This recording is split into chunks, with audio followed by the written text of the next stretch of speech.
studies, the conversations, be among us, and help us to learn that we treat one another respectfully and kindly. We lay everything in your hands. In Jesus' name. Amen.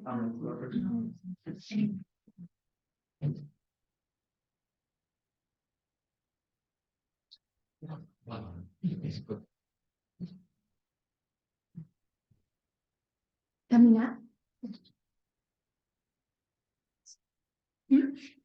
Doesn't matter. Just can't show up. Yeah. Thank you. Hello, everyone.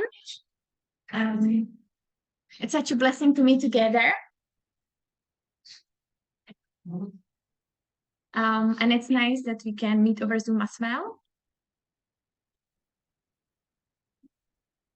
And today I would like to go through some things we have learned already about patriarchal system and how it's affecting us. But today I'd like to discuss it regarding to domestic abuse.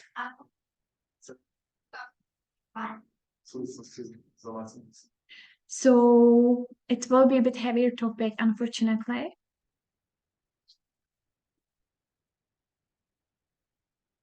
So domestic abuse is a gendered crime.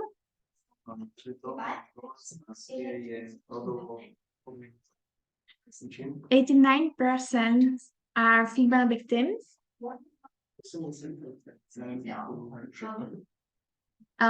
Killed by partner or ex-partners. And majority suspects were male, 98.6%.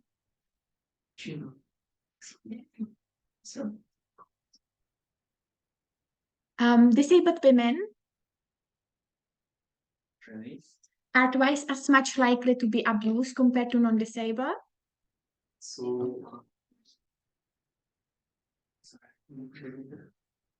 Disabled women are twice as much likely to be abused. Yes. Let's start with definition from the Domestic Abuse Act.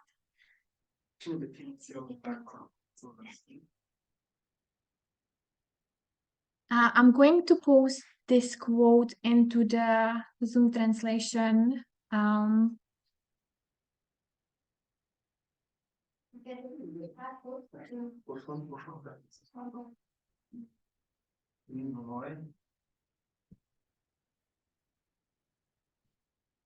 Okay, so I'm going to read the first part.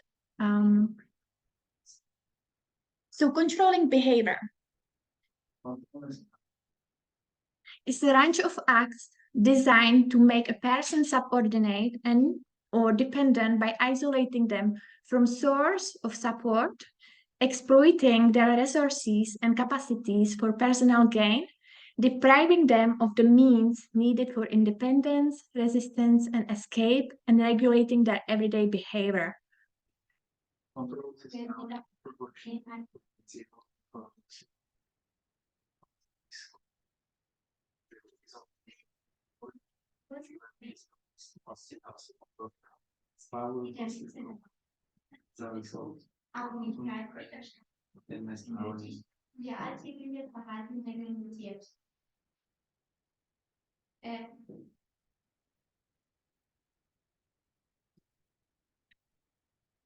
Its acts make a person subordinate.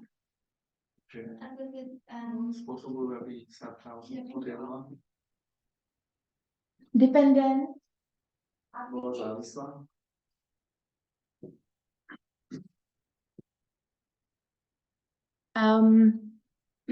And exploiting their resources and capacities for their gain.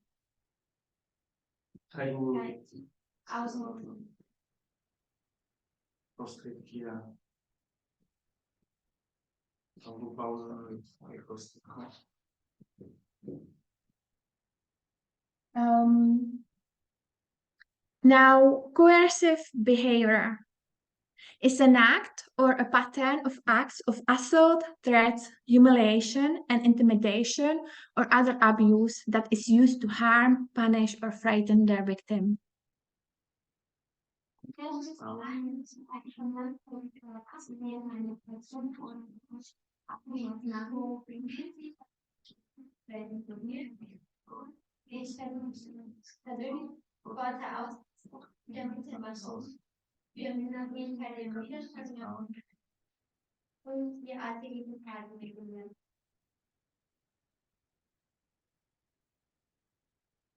Okay, so acts or patterns of acts of assault.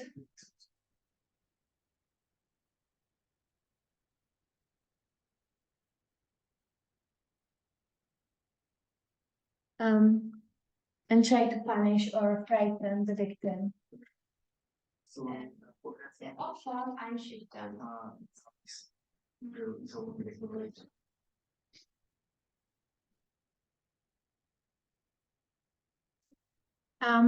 It's not violence or coercive control. Violence is part of the coercive control.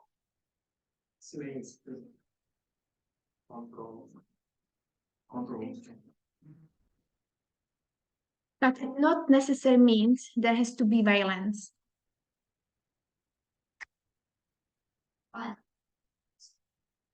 Okay, let's look at the main model of domestic abuse. It is the power and control model designed in early 1980s.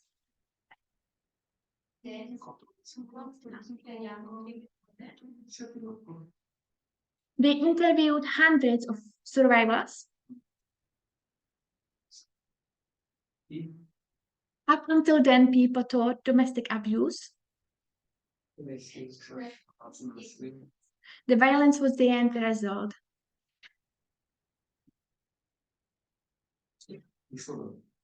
And from the interviews, they were able to understand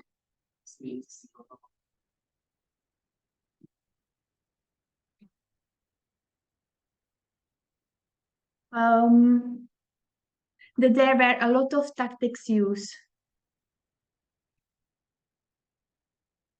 So inside of the wheel, which we will look at,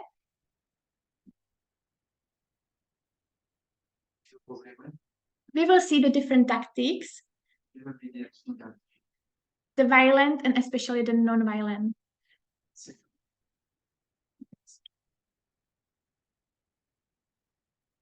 So I'm going to draw the wheel.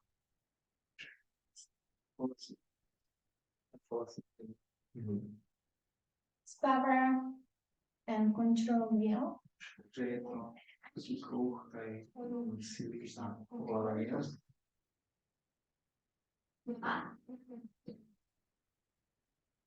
So on the outside is the physical and sexual violence.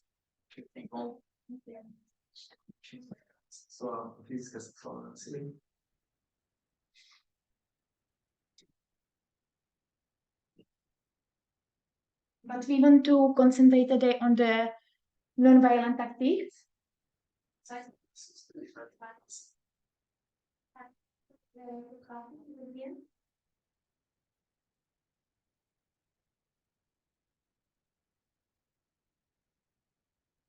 So using intimidation,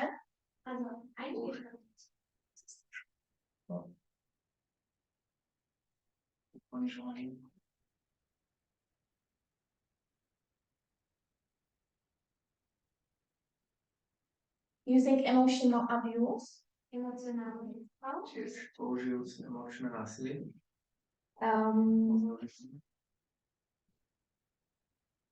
using isolation,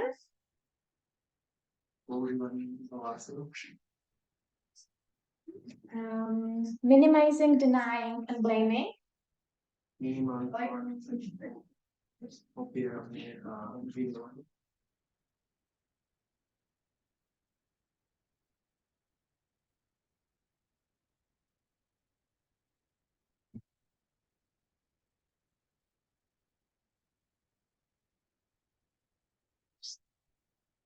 using children,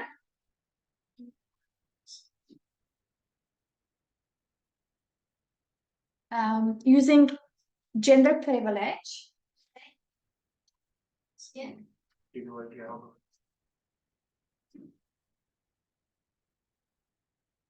and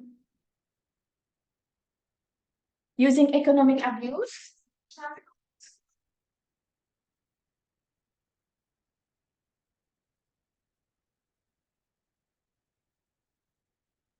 and using coercion and threats.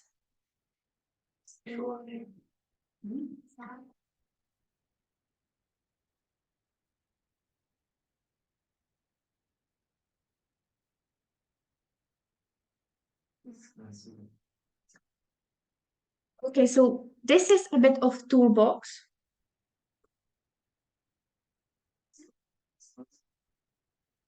What may the perpetrator use to gain power and control?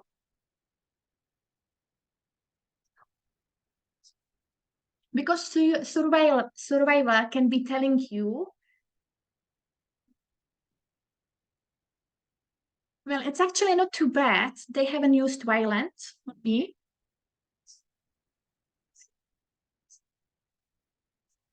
So the power and control wheel show the non-violent tactics, and that maybe help them see the bigger picture of how much abuse they are suffering.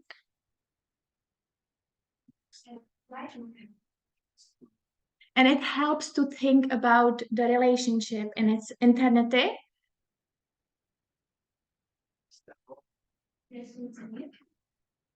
Rather than just focusing on physical violence.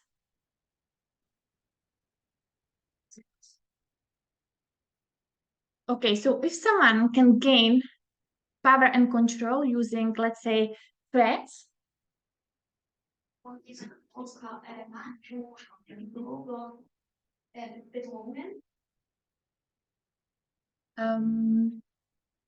they may never have to use physical violence if the fear is instilled. And with surveillance, like calling on phone, watching somebody, finding information through friends.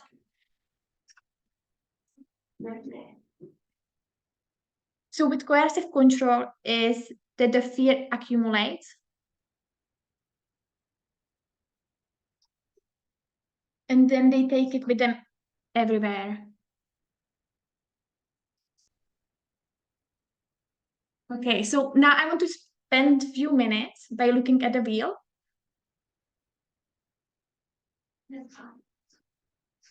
And I would like this part to be interactive.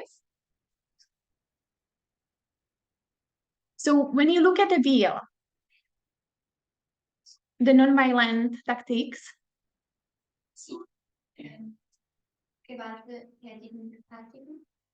so if you can give me some example of any of these,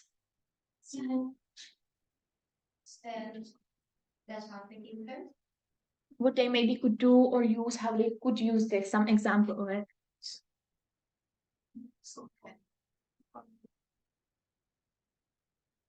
If anyone, if someone.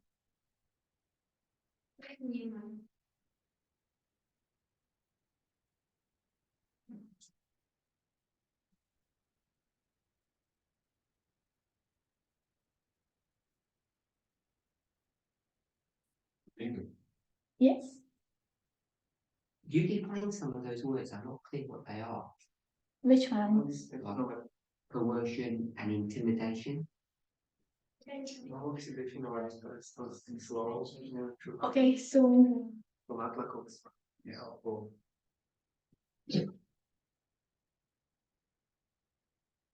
I think that would be more like the pattern of some threats, punishing and frightening the victim.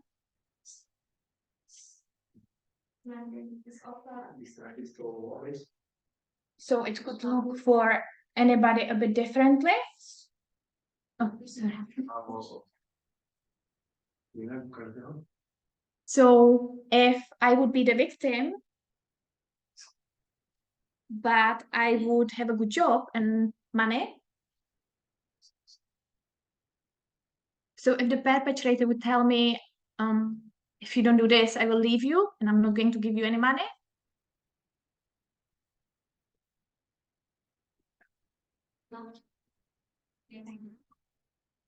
It's not gonna have any impact on me.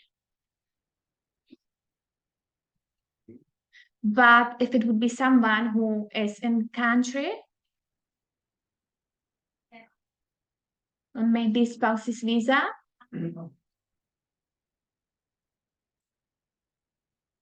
with children and not having enough money. So that could be a big threat to them.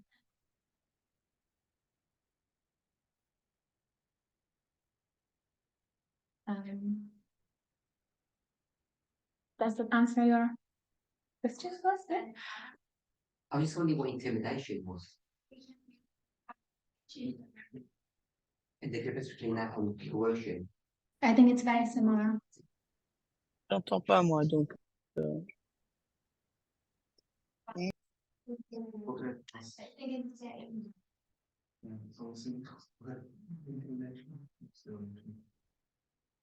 Okay.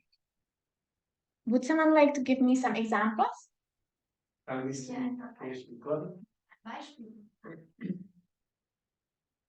Of any of it?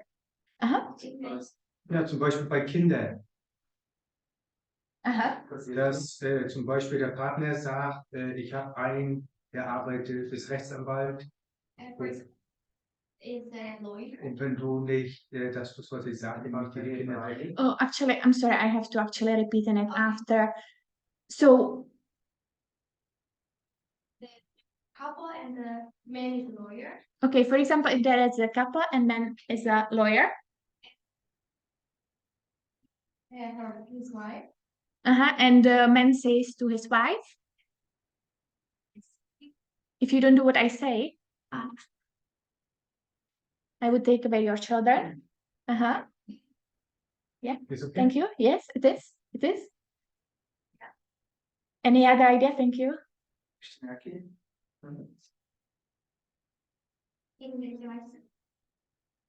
Was steht denn da nochmal dran? Ich weiß jetzt gar nicht mehr, was war. Asking what is again written on the whiteboard. Economic abuse, intimidation, emotional abuse, isolation, children minimizing, denying, blaming, gender privilege, coercion and threats. Es gibt zum Beispiel ein Beispiel, wenn der Mann jetzt nur mal Auto fährt und lässt die Frau nie fahren. Man drives the car and never lets the woman drive. Dann kann die Frau nirgendwo hinfahren. Also, So when the man drives the car and woman cannot drive the car, dann kann die Frau nicht nirgendwo, also sie übt das Fahren nicht und dann will sie nachher auch nicht fahren. Then she's not used to drive the car. so she is not used to drive the car. And the man driving mostly the car because she's afraid. And she will not be able to drive where she wants by herself. And she won't be able to drive where she wants by herself. Isolated. That's how she's getting isolated. Thank you. Yes, thank you. I was thinking about in the case of economic abuse. Yes. There's a lot of couples where only the Oh, sorry, I need to repeat it. I forgot about that. Yeah, so in the economic abuse, there's a lot of couples where only the man works. So there's lots of couples where only the man works. and they are the ones that usually control the bank account for, let's say, the family. Who hold the bank, and they are usually the one who holds the bank account for the family. And where I see a form of abuse coming in is the wives having to be the biggest of the money and not sharing that account together. Sorry, can you shut it up? Sorry. So what I see is usually that the men control that So account, the man can control the account, and the woman has to become a bigger. and the woman has to become bigger To be able to get money or to use money. to be able to get money or use money. So these are accounts that are not shared. The man controls it. So the account is not shared. The man does control it. Thank you. Some other idea?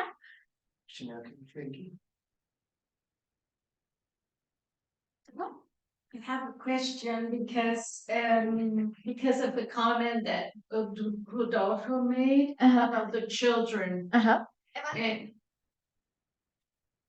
Oh, there is a question for the comment which was done about the children. I was wondering, because I had the situation, my father was doing violence to my mother, and I had a situation. My father did do violence towards my mother. my mother told me, as we were already adults, My mom told me when we were adults that she didn't leave him because she was afraid that he would have us and she was not able to have. So you say she didn't leave him because she was afraid. So she didn't leave him because she was afraid that he would have them, not her. That he would take the children. That he would take the children. Yeah. Yeah. And that's why she didn't leave for many, many years. And that's why she didn't leave for many, many years.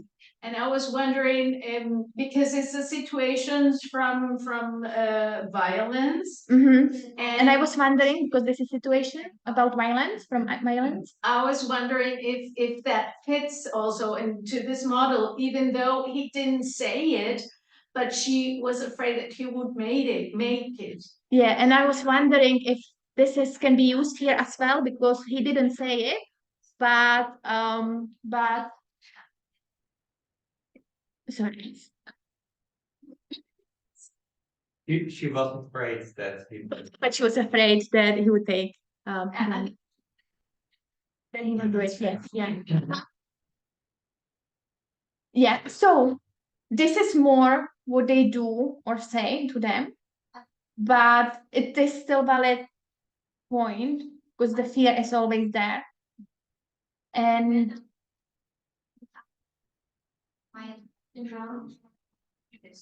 yeah, yeah, that's fine. Yeah, with the children they can use even like when there is the period, when women would like to leave, so they can use please don't do it, don't take my children, so they can use it even this way.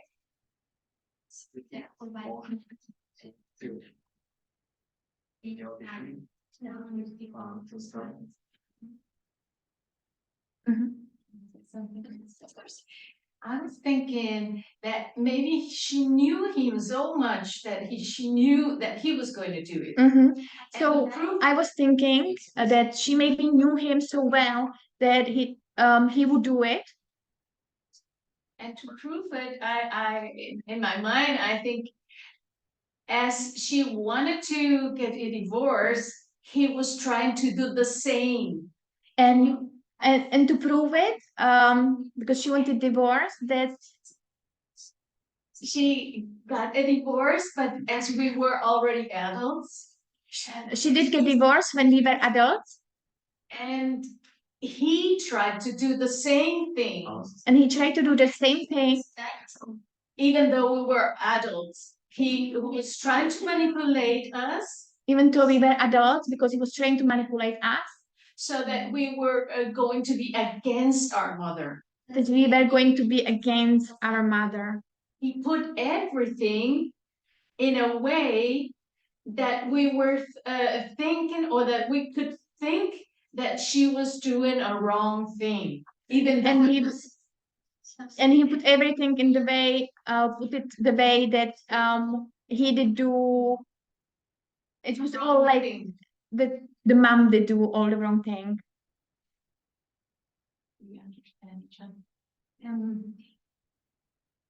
He put it the way that the mom did do everything wrong. Yeah. Yes. Yeah. So I was just making the dots in Uh-huh. my mind, and it fits everything because of the way he put everything, he manipulated everything, and It's just the way he put it everything and manipulated everything. as if she was the person who was the wrongdoing. As he put everything like she was the one who did do everything wrong. Thank you for sharing, and I'm sorry going through that. I think everyone who went through this probably had this fear of losing children. And I think another thing is the way the patriarchal system is.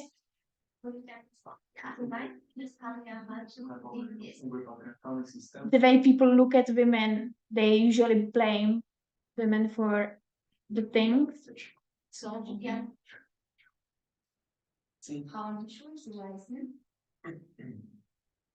Yeah. And when I look back right now, I think she did everything wrong, even though she didn't know the message at that time. Wrong? She did everything right. Right. Yeah. Oh, did I say wrong? Oh, sorry. She did everything. Yeah, she did everything right at that time when I look at back, even though she didn't knew the message.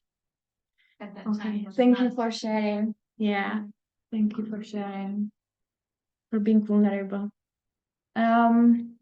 Okay, so I would like to maybe with the isolation, so that creates the dependency.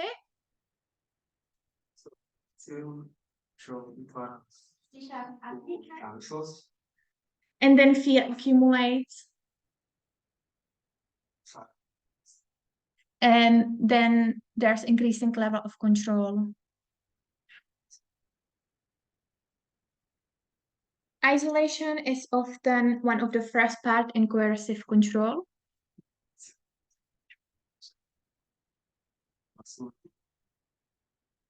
And usually all the positive comments and discussion from your friends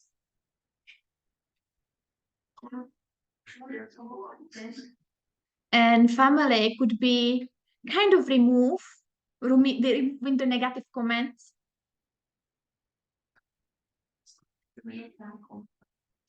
From the perpetrator and balancing it through the friends.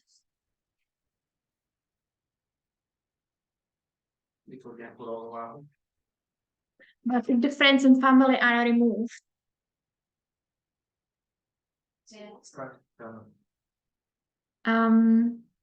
then you take more the viewpoint of the perpetrator and believe almost everything what they say. Blame, denying, and blaming. What could you tell me about this one?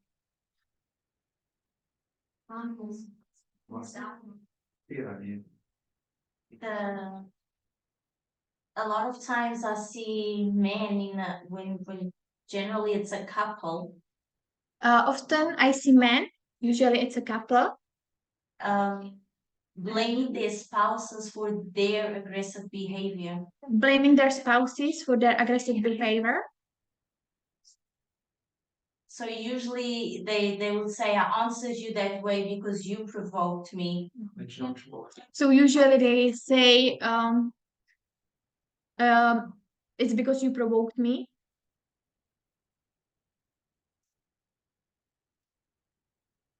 But yeah, usually the denying their own behavior, blaming on the spouse their bad actions. Yeah, so usually they denying their own behavior and blaming the actions on the spouse.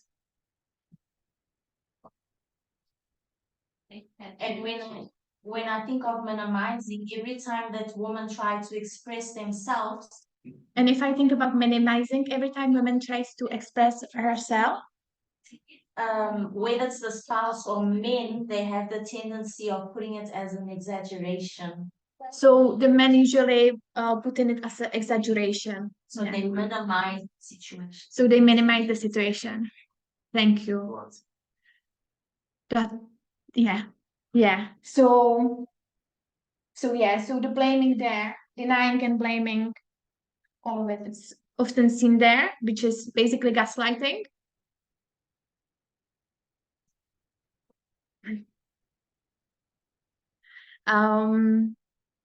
And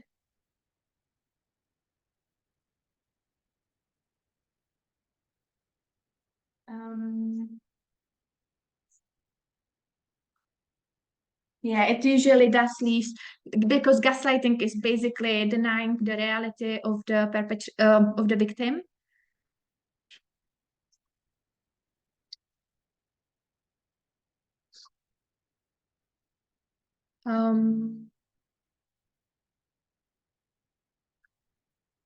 So they denying facts, the environment, and their feelings.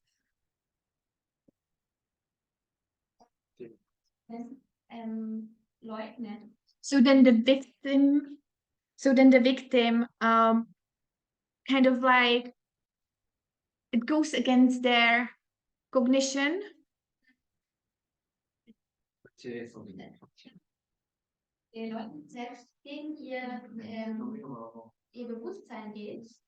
Emotions and what they are as a people.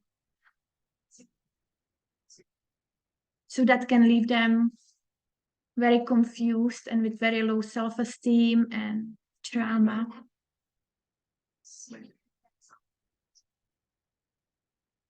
Okay, financial and economic abuse. So the financial is that the finances are controlled. Could be getting somebody into debt. And restricting or sabotaging other resources.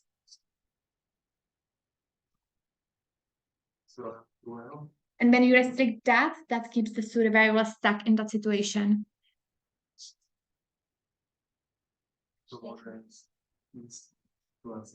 Yes, good. My question was about the previous one that you were talking about, minimizing. My question was about the previous one, about minimizing, denying, and blaming. I think the ones that you've gone through so far, at least in my mind. The ones you went through in my mind. I can see and I understand how the patriarchy kind of supports that behavior. I can see and understand how the patriarchy supports that behavior. Reinforces it. And reinforces it.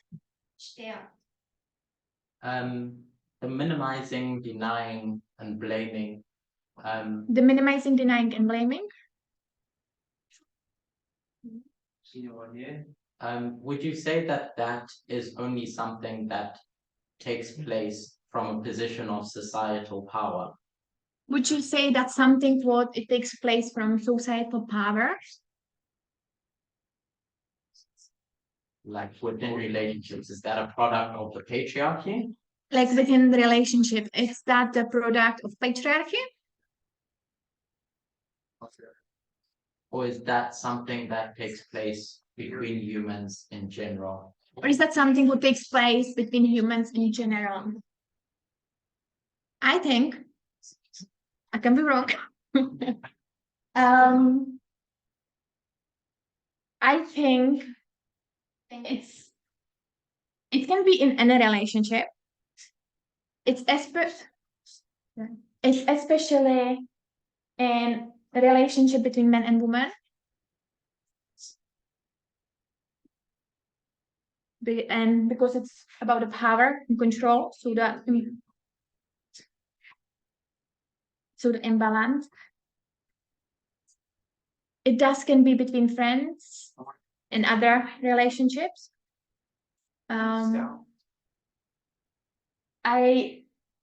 Which can hurt, of course, the person a lot. But I think in the relationship, it's the most intense.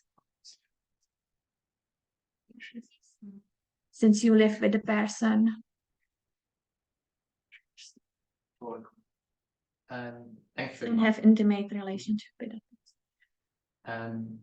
The follow-up question. Is that because of the societal power that affords men? Is that because of the societal power towards men? Because of men? Or is it because I don't know how to phrase it, that said individual wants power over a person? Or is it because the individual wants power over that person? So like you pointed out, for instance. Yes, like that's a good question, and I think that could be it, the second one. But I don't know. Any idea? What's your... I'm not making a point, it's a question. Ich glaube, dass manche Männer das auch lernen aus der Gesellschaft. Die sehen das beim Mann. Learn it in the society with other men. Do you think men also learn it in society from other men? Und dass er auch andere Männer befragen, wie sie mit seiner Frau umgehen sollen. Oder wie er mit seiner Frau umgehen soll. Also ask other men how to deal with women. And they also ask other men how to deal with women. Und glauben eher dem Mann, dem patriarchischen Mann. And they believe more the patriarchal And they believe more to the patriarchal man as to a woman. Und glaubt dann, ist richtig, wenn das so macht. And he also believes he is right in doing so. And he also believes he is right in doing so. And he also believes he's right in doing so. Also ich glaube, die Gesellschaft denkt so. Und For me. So I think the society is forming it. Okay. Okay. Until when can I, Tamina? Until when can I go? Just so I know. Just 15 minutes more. how much? 15 minutes more. Okay. We need to move on. Please. Okay, so when I was speaking about the economic abuse, so if you don't have any money, you can't go with your friends out or buy any stuff.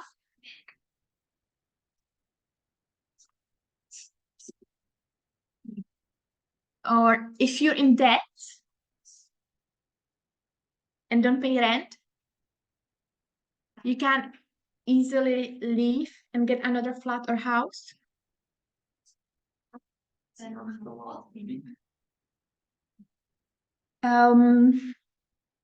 The perpetrator can get you into the debt.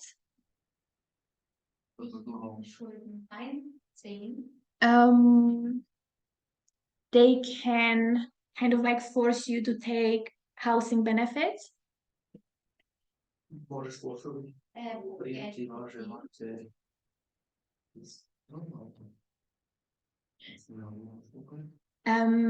Deny that that person, the perpetrator, lives there.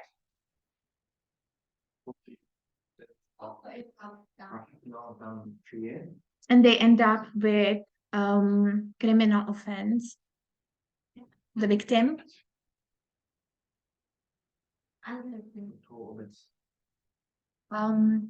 So yeah, it's about removal of somebody's identity.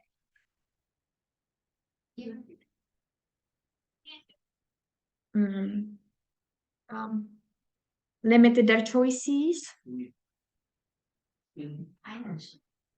who they spend time with, what they like to do. No respect to their boundaries.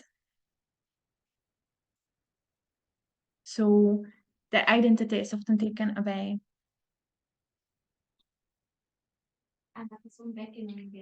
Okay. With male privilege, I think that can be often seen, for example, with food.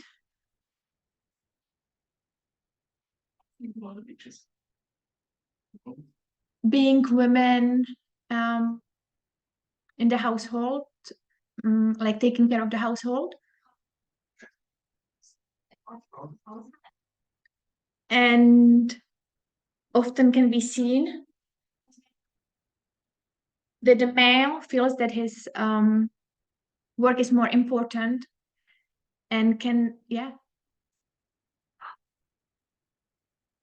And attacking the woman because of the meal is not prepared the way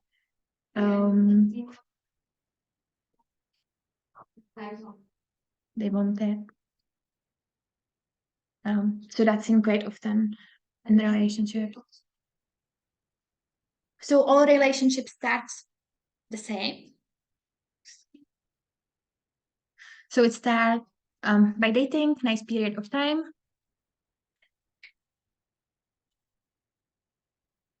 And so they start as a healthy one relationship.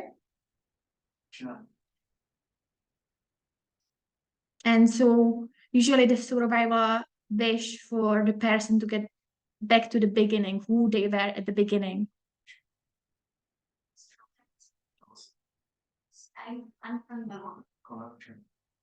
So that's usually what keeps them stuck much longer in the relationship.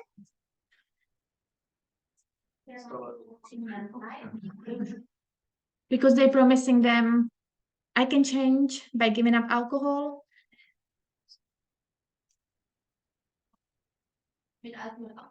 I'm sorry. I can be the person who I was at the beginning.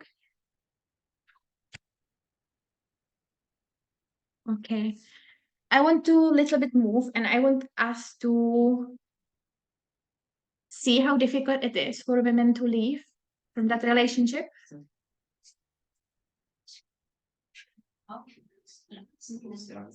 Because the understanding goes a long way for the person who is supporting.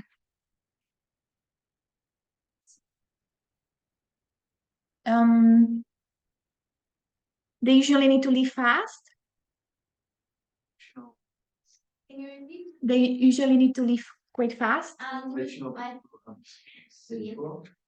Because that's where majority of women are seriously harmed or murdered.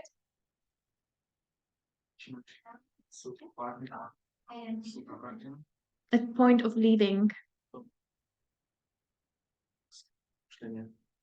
So if you are leaving and you can take only back with you, so there's a lot of things you lose immediately. It could be all personal belonging. It could be children if they are teenagers and don't want to go. It could be pets. In a sense, it can be security that all what you do have there. It sounds a bit weird, but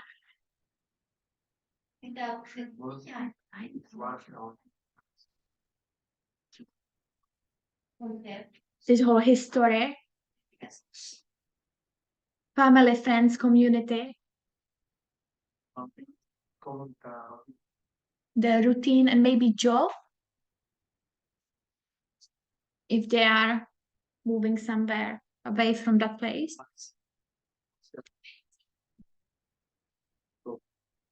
So now what you gain at that time would be security. Just for example, it could be freedom, safety, autonomy, self-esteem, confidence, house, peace. So now these things you lose them immediately, straight away. But all the things you're gaining, it takes very long period of time to actually gain it.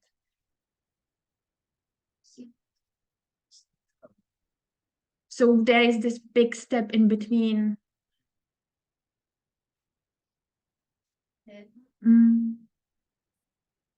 And that's usually the point when the perpetrator starts saying, please don't leave me.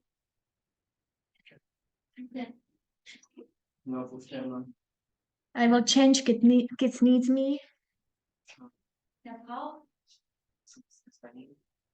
It usually takes 5 to 7 attempts to leave the situation.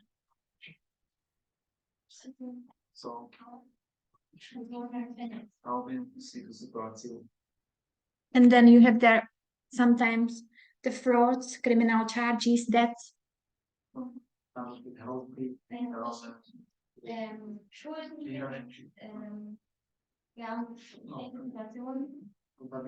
And coping mechanism after this long period of abuse.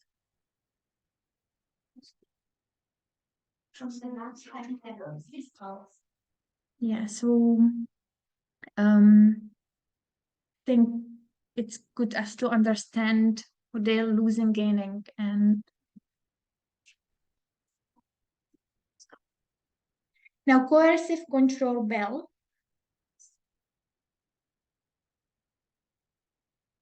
In France was put in place in 2010.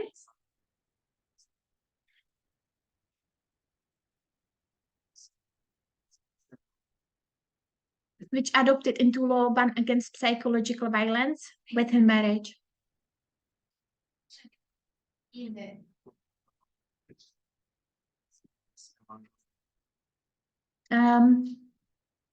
England and Wales in 2015.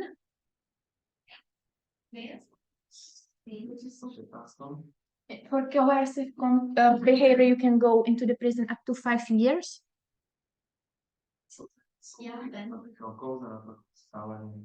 Scotland, Ireland, 2018.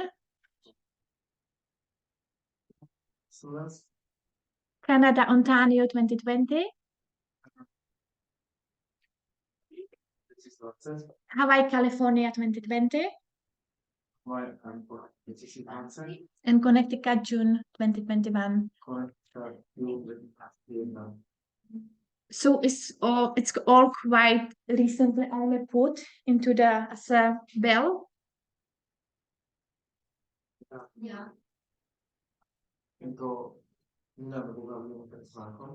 And the most extensive law on coercive control has Scotland and Hawaii.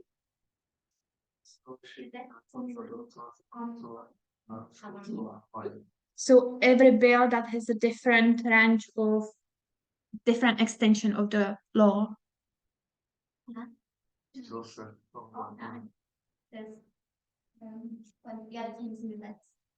Coercive control can be sometimes really hard to prove.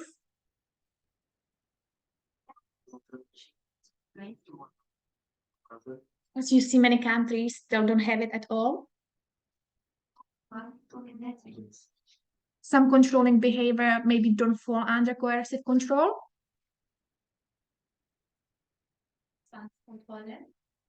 In some countries where it is, there's still something doesn't fall under that. Oh, leave that out. Okay, so what then? This is the point where we can see how really important for women is no full divorce.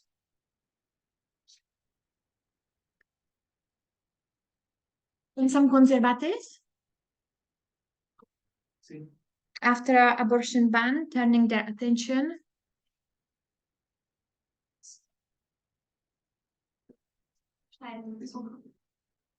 to the no-fault divorce.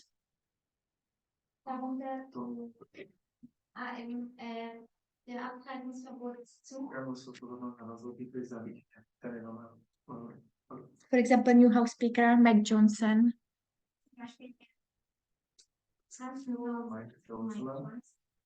was mentioning it. So no-fault divorce is crucial for women and their liberation.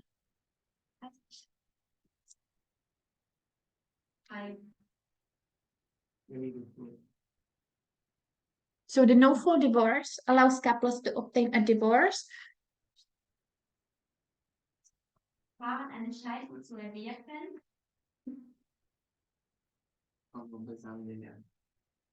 without the need to prove fault or wrongdoing by either party.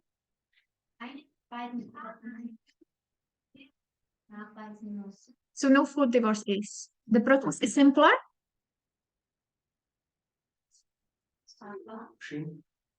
less contagious. Any party don't have to prove who is at fault, which means for the victim that it's less traumatic.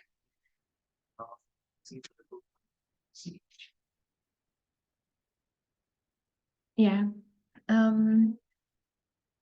Grounds for full divorce are often adultery, cruelty, abandonment.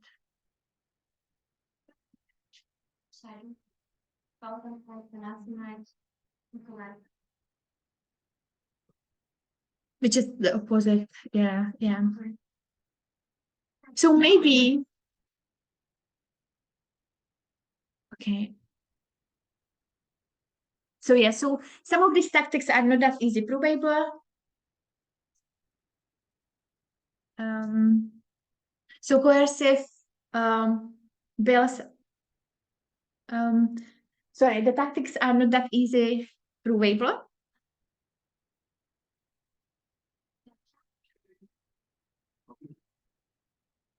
And there's often more subtle things going on.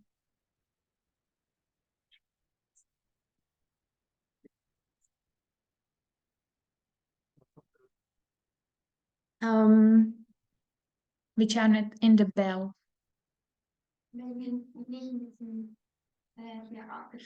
Okay, so no-fault divorce is 1 second.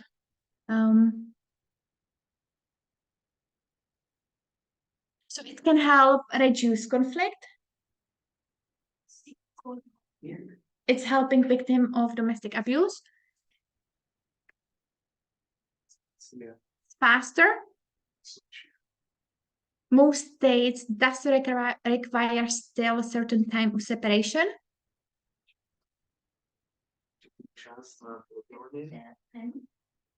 Before the divorce taking place. It's usually between few months to 2 years. Depends state to state. Also, the no-fault divorce, it does decrease. So, sorry. Based on findings in research,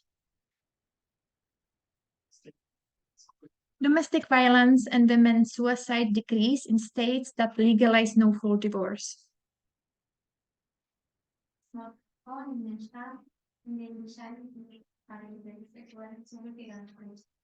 With the rates of suicide between men and women,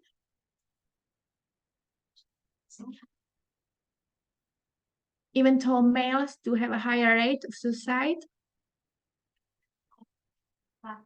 The thing is, researchers separate suicides and suicide attempts. And suicide attempts are 2 to 4 times more frequent among females. This is known as the gender paradox in suicide. and it's based it's because of the means they use to suicide.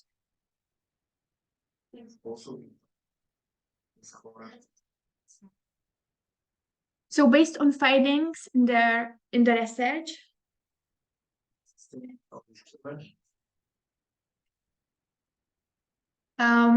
domestic violence and women suicide decrease in states that legalize no fault divorce.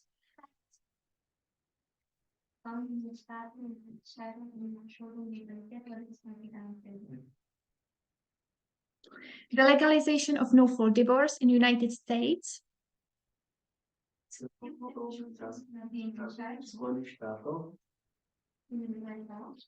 began in 1969 in California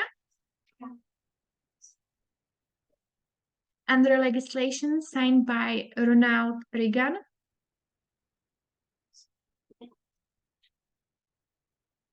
And was completed in 2010. The introduction of no fault divorce led to rise in divorce rates.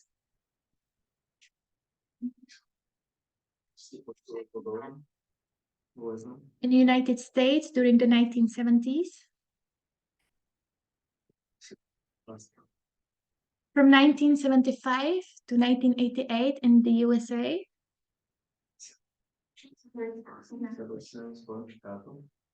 In families with children, presented wives file for divorce.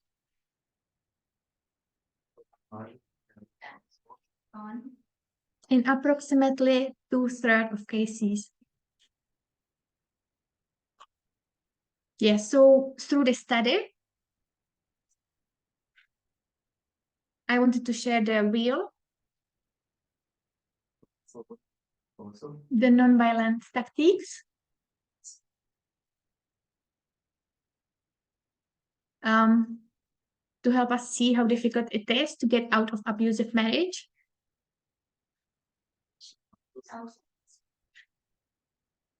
And the importance of no fault divorce for women.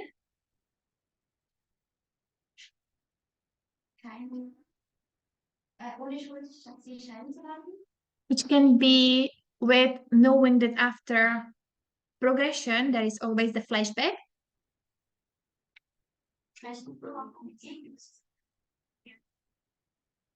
So there could be attempts to overturn it with soon upcoming Sunday law.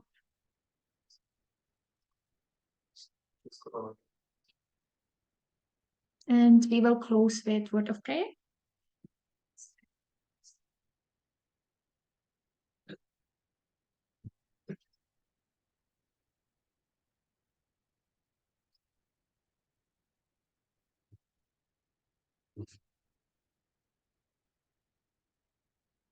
Our loving God, I want to thank you for this movement, the studies, the light you're giving us, that we can grow and change and be better people, understand you better. And I just pray for you with everyone who went through this difficult experience.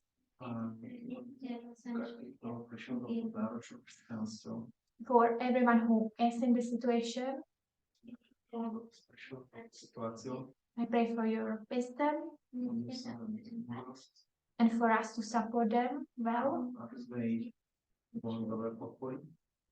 Be with each of us in this movement. Thank you for everything. In Jesus' name I pray. Amen.